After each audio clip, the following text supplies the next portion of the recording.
आज आहे संकष्टी आणि बनवलेली आहे साबुदाणा खिचडी। एक कच्चा बटाट्याचे फोडी करून घेतली होती आणि एका टोपामध्ये हा मीठ टाकून बॉईल केलेला आहे बटाटा, तर तो आता तेलामध्ये मी परतून घेत आहे। मिरची तिखटाप्रमाणे टाकू शकता। इथे मी 3 मिरच्या घेतलेल्या आहेत। मिरची आणि बटाटा चांगला परतून घेतलेला आहे तेलावरती। आता साबुदाणे रात्रीच भिजत घातले होते, त्यामध्ये शेंगदाण्याचा कूट मिक्स करून घेतलेला आहे आणि थोडंसं मीठ टाकून घ्यायचं आहे साबुदाण्यामध्ये। इथे अर्धा शेंगदाण्याचा कूट मी तेलावरती टाकलेला आहे आणि अर्धा जो आहे हा साबुदाण्यामध्ये मिक्स करून घेतलेला आहे। आता ह्या साबुदाण्यामध्ये थोडंसं मीठ टाकून घ्यायचं आहे।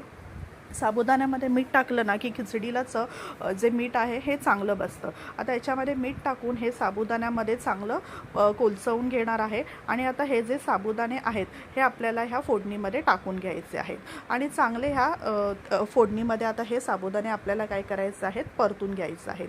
1-2 मिनटं परतल्यानंतर ह्याच्यामध्ये एक साधारण अर्धा चमचा साखर टाकून घेणार आहे। साखर टाकली ना की खिचडीला खूप छान अशी चव येते।